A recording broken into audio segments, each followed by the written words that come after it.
Hey, hello, it's me from the future. Well, yesterday night I was having an interesting ending of the stream, and I just felt like I could share it with you guys since it's one of the creepy tales that have happened to me through my life. And well, there's that. If you, for some reason, enjoy this video, I'll appreciate if you go ahead and give me a like, and then comment something down there, and I don't know if you like it. Follow me, and if you wanna have a conversation with me or just join the streams, usually live every single night around 9 p.m. Central Time. Other than that, I guess that's it. Enjoy the video and thank you for watching. Pastime for millions across Earth. But what happens when your mind wakes up, but your body hits snooze? We're gonna watch one of those videos and then we're gonna go to sleep.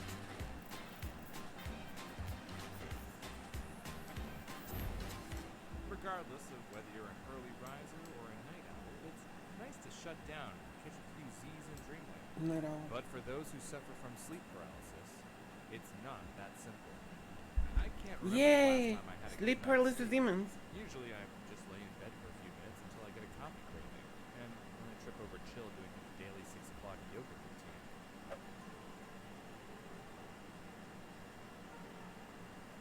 Yeah, when are you two leaving again? Today's topic is covering a faculty of medicine involving sleep. As with all medical topics, we're not doctors, and we're not qualified to tell you how best to live your life. We're just trying to approach the strange phenomena from an unbiased perspective. If you have any questions, it doesn't hurt to talk to a real doctor. And with that out of the way, let's get into it. So, what is sleep paralysis?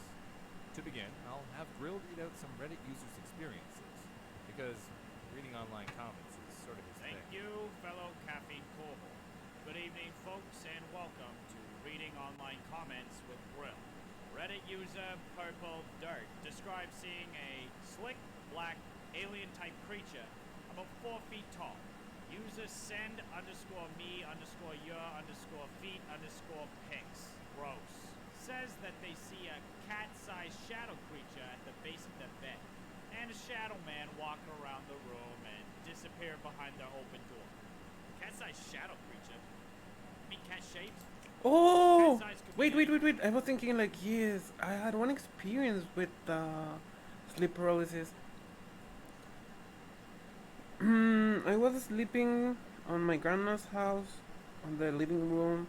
The living room, it's at the front of the house, and then there's a hallway, long, long, long, long, long, and then you see a door at the end, and then to the right, at the end of the hall, it's a restroom, and then a little bit backwards, to the left, there is another room, and then, like in the middle of the, well, a room to the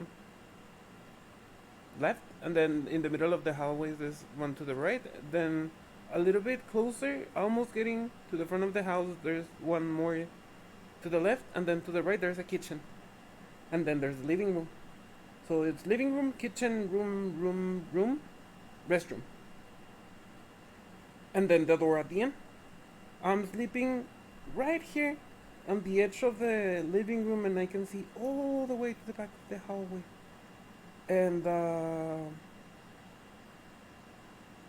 I don't remember. I woke up in the middle of the night. It was so hot. I was sweating, and then I opened my eyes, and then I looked to the back, and I see the door in the back is open, so there's a little bit of light coming through the door, and then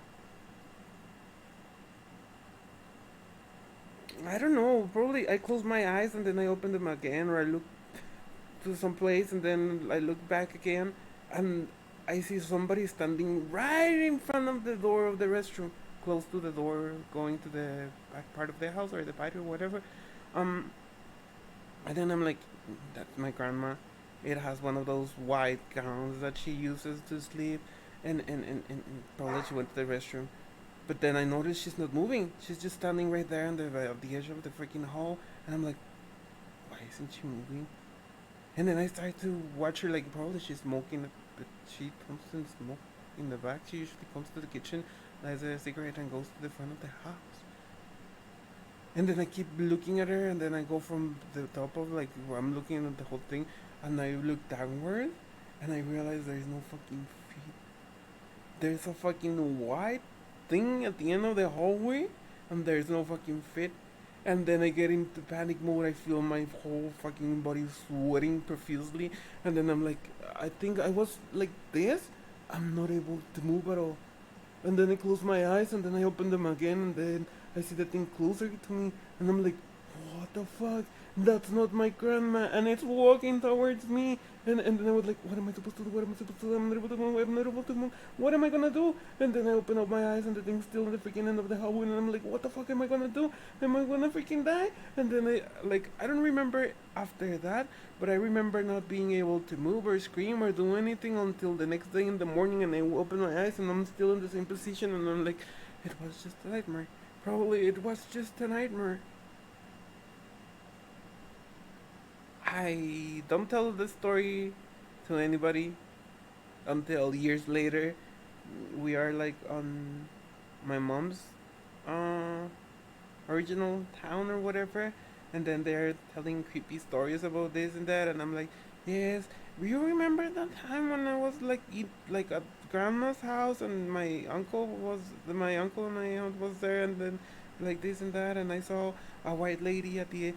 You saw the white lady?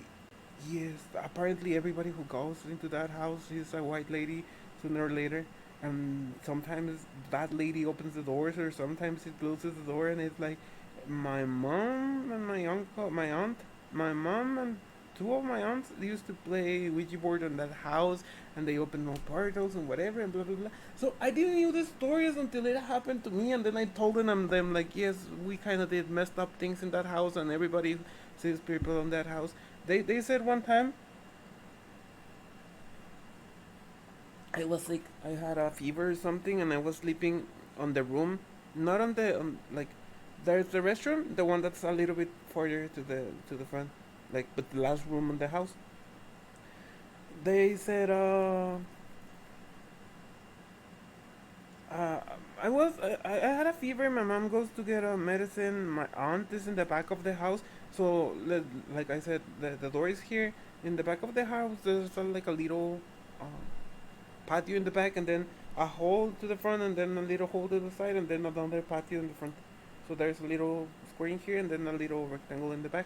And in the back, they used to have like those hand washing places where you will, I don't know, tallar, where you, like, you will use a stone thingy to like wash the clothes. And my aunt was in the back of the house washing clothes, and my mom was knocking on the door or whatever, and then she forgot the keys or something, and she was knocking and knocking, and nobody opened the door until like the door simply opens, and she goes inside, and then uh, gives me the medicine and blah blah blah, and then they start to argue. What took you so long? Why didn't you open up the door like when I was knocking at the beginning, and then you didn't answer me after you opened up the door? And my aunt was like, what are you talking about? I've been here in the back of the house cleaning, doing like laundry. And my mom was like, no, the door in the front was closed, and I was knocking because I forgot the keys, and then you came to the front and opened the door. And my aunt was like, no, I was in the back. I never left like, this is the first time I entered the house since you left. I didn't hear the boy crying. Like I said, I was at the end of the house, close to the door, so probably if I cried or something, I would have, my aunt could have probably run and see what was going on. Apparently, somebody opened the door of the house for my mom to go in. And then I used to talk to a lady when I was, I don't know, 2 3 years maybe. I'm pretty sure we left my grandma's house when I was like 2. So the first 2 years I used to talk with some imaginary friend at my grandma's house, and she had a name because it was a female apparently, and sometimes I'll be laughing alone, and my mom will be like, "Why are you laughing? I'm talking to such and such." All those things, I don't have memory of those things. That apparently they happen, and then years later I have an experience similar to like sleep paralysis. Was just, I don't know.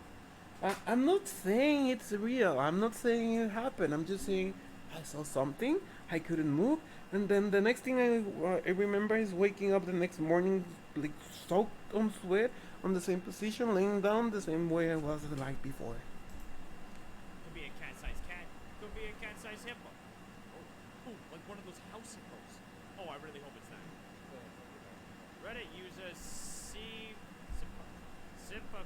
Sipasoma. I remember hearing people creeping around outside my house.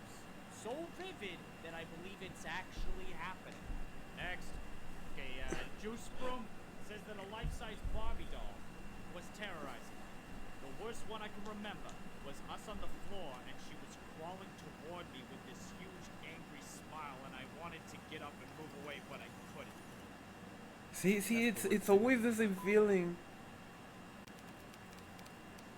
What's the explanation then? This scene might sound like something out of a horror thriller. Yes. Dear Lord, I wish it was. It's No, it's and not. according to Alon Abadan and Phyllis C. Z in the Handbook of Sleep Medicine, it is Okay. experienced by 50% of individuals at least once in their lifetime. I got one experience that I can We're remember. talking about sleep paralysis, not the dolls and shadow stuff. Sleep paralysis is a parasomnia, an abnormal experience that occurs as you're falling asleep, waking up, or when you're between sleep cycles, and it occurs when your consciousness wakes up, but your mind is asleep. Sleep mode. No, stop! I need you more than ever, Prince. So I was dreaming at the same time that I was awake. Anyway, one's consciousness is awake, but their brain hasn't told their body yet, so they're unable to move, but can see and think about what's happening. The worst part is that your brain still thinks you're sleeping, even though you can see and think. You'll keep dreaming. Oh, and by dreaming, I mean hallucinating. When you sleep, your mind shifts between two states: REM sleep, or rapid eye movement sleep, and NREM sleep, or non-rapid eye movement sleep. You dream during REM sleep, and usually wake up during NREM sleep. Sleep paralysis occurs when you become cognizant during the process of going into or coming out of REM sleep, and since REM sleep is the time when your brain is conjuring up dreams, you can end up with some pretty buck-wild experiences. SP that takes place as you are drifting into sleep is known as hypnagogic or pre-dormital. SP that takes place as you're waking is known as hypnopompic or post-dormital. But this doesn't explain how your mind can wake up while your body remains asleep. To answer that, we need to turn to neuroscience. Yay, neuroscience! I should clarify what I said earlier. Saying that Okay. your mind wakes and your body does not isn't technically correct. It's all in the brain. Patricia L. Brooks and John H. Peever, PhD at the University of Toronto, determined that two neurotransmitters could be responsible for paralysis during There's a REM little sleep. Gamma mosquito aminobutyric flying in acid, front of me. aka GABA, and glycine. Brooks and Peever found that if they blocked these two transmitters in rat brains, Oh. the rodents exhibited more It's not muscle there. activity than the control populations, which they did not influence. SP occurs when you wake up and disrupt the cycle of REM sleep to NREM sleep, causing your brain to continue blocking those neurotransmitters while it begins to boot up. It's like when you have to update your phone. After it restarts, you can see all your apps and stuff on the screen, but you can't interact with anything for a moment or two while the update installs. But that's no problem for me, because the last update I did was in 2007. Interestingly enough, this paralysis is also behind why so many individuals who experience SP feel like something is sitting on their chest. Since GABA and glycine restrict the body's movement, but not the base functions, the diaphragm continues to expand and contract while you breathe, but the chest muscle freezes, resulting in a feeling of constriction. Doesn't explain the hallucinations, though. No one knows exactly why you dream, but we do know that your thalamus, the structure in your brain which translates information... Wait. We're having a hallucination state induced by DMT on our brain when we sleep. That's some information I found somewhere. Every time you sleep, your brain releases endocannabinoids and stuff like that, including DMT and like microgram or like minuscule doses inside your brain, and that's what causes dream state. So basically, you're having you're being doped by your brain while you're sleeping. The same thing happens when you're dying. According to some studies, your brain releases DMT as you die, and that's the feeling of your life flashing before your eyes. Sensitive memory is active during REM, along with the amygdala, which houses fear and anger reactions, and the prefrontal cortex, which controls short-term memory. The most popular theory of why we dream, stipulated by John Allen Hobson and Robert McCarley, argues that dreams are a byproduct of lower functions of the brain during REM sleep, like heart and blood pressure, translated by our higher functions, like memory and speech, into visual and auditory, which were used by our ancestors to practice being conscious. Think of it like a virtual reality game that you can use to practice being a human while you sleep. How is your day? I love you. This is called activation synthesis theory. It's possible that during sleep paralysis, despite the fact that you are conscious, your thalamus is still communicating with your amygdala, prefrontal cortex, as if you were dreaming. So on top of the information your senses provide your brain to translate it through the thalamus, your brain also provides information to your senses. This can lead to some deeply unchill situations.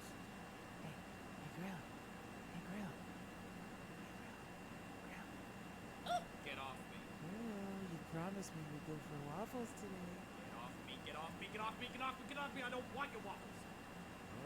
Okay. So, J. Allen Shane et al. In an article for Consciousness and Cognition argue that there are three types of sleep paralysis nightmares: intruder, incubus, and unusual bodily experiences. Intruder is defined by a perceived presence, incubus by breathing difficulties and pressure on the chest, and unusual bodily experiences by a sense of floating or feelings of bliss. These symptoms are so But that should be the succubi experience, the feeling of place, not the other one. bliss. Not the other symptoms are one. so common that the original English meaning of the word nightmare meant a spirit that would sit on your chest in your sleep. Night as in night, and mare as in mara, a spirit. These symptoms are almost always interpreted as supernatural across all cultures. Cambodians refer to sleep paralysis as the ghost that pushes you down. Italians from the Abruzzo region attribute a cat witch named Pandefeke to instances of SP. Inuit cultures have the monsters Algumangia and Ukomiri, while the Hmong people of Vietnam refer to this demon as Da Cho. I guess I'm not the only one who thinks that. Oh, and just so you know, in an article by Susan Blackmore, a correlation was discovered between how individuals who suffer from sleep paralysis would describe aliens during close encounters and how much television they consume. Essentially, individuals who consumed less television were more likely to describe their alien abductors using more diverse descriptions than those who watched more TV. The argument was that most alien encounters are in fact sleep paralysis, and as one consumes more pop culture, the likelihood of aliens taking on a specific culturally ingrained image increases.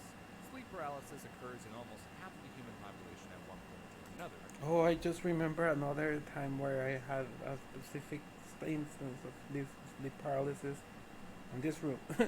I was sleeping right there, where the screen and the desk is. This used to be my room before my dad built the second floor, and then they built the second floor, and I went to my dad's room. But it used to be my room. The stair wasn't there. Instead of red light, I had a yellow light over there. But it's always been like that. I'm not sure if you can see it now. You can see it. Anyways, I'm lying over there, and then right behind me, where is the freaking bookcase? If you take the bookcase, there is like a little L, and it's always been there. The only thing, it used to go all the way to the back of the wall where you see the red light instead of where the bookcase is. Ooh, my microphone, this thing made me think there was somebody standing right behind me. Gosh.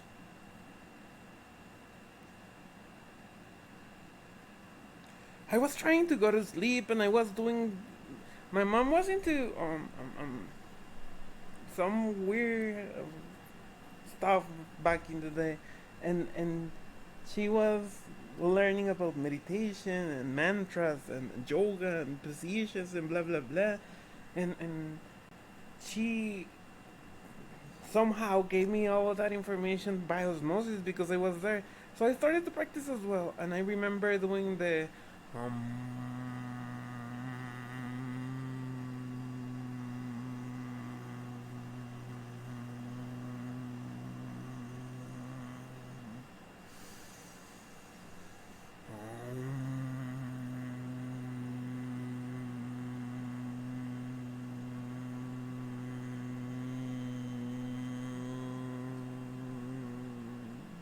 And I guess when you do that, you're breathing in a specific rhythm, and you're getting oxygen deprived after you do it for a while because you're exhaling super slow, and then you get out of oxygen, and then inhale quick, and then you repeat the cycle, and it's like probably that's gonna affect the way your brain is working. But at the same time, when I was doing that and I was laying over there, I think I opened up my eyes and I had a dim light in the room, and I remember seeing somebody standing right there. And that time I didn't feel the paralysis. I felt fear because I was watching somebody. It wasn't somebody ugly.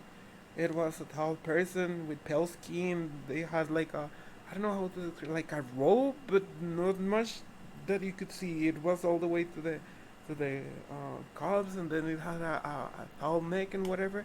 It's clothing that I've never ever seen in my life, but I describe like with the colors of this dude. Not the same clothing. It's just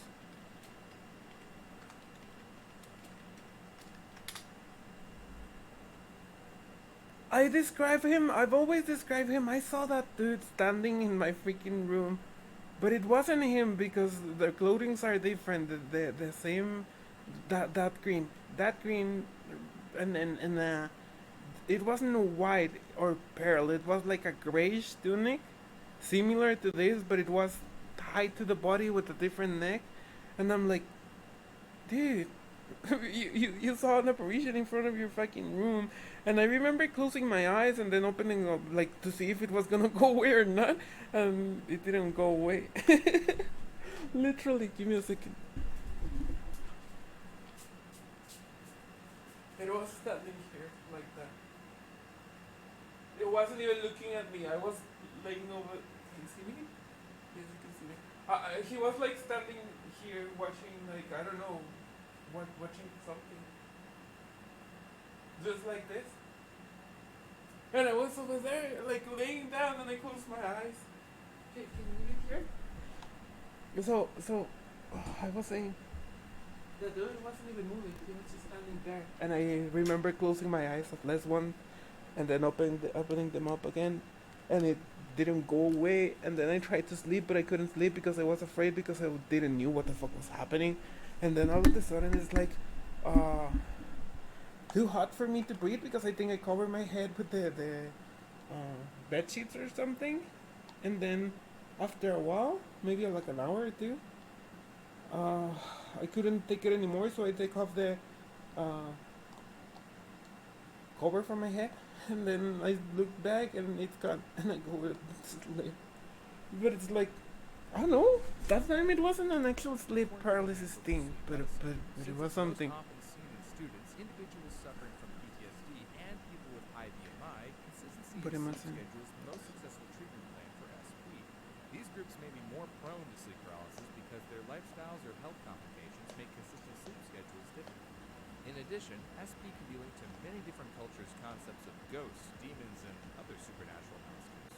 An individual waking in the middle of the night, still dreaming yet unable to move, would panic.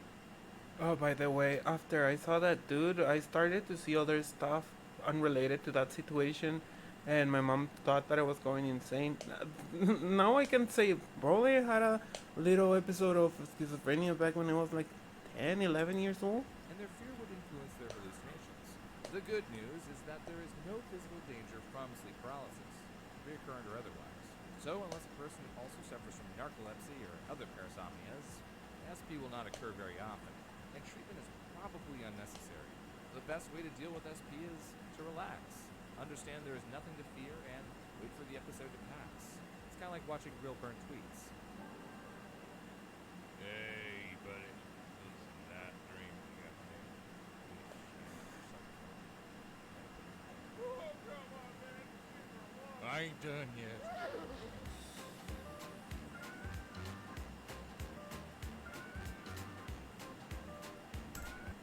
And with that, we're gonna say good night.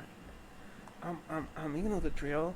I hope I was able to entertain you, even if it was just a tiny little bit. Thank you for being here one more night, or I don't know, day if you watch this later. Thank you for the 34 watches or views on the last stream that I did. I wasn't even expecting that much views, but thank you. And I don't know, go follow me everywhere. Other than that, I guess from the bottom of my little orange heart, because tonight we're being weirdos and we are, I don't know, bright.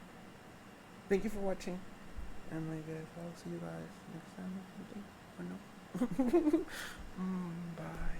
And, don't let those incubus or sleep paralysis demons suck your dreams. Good night.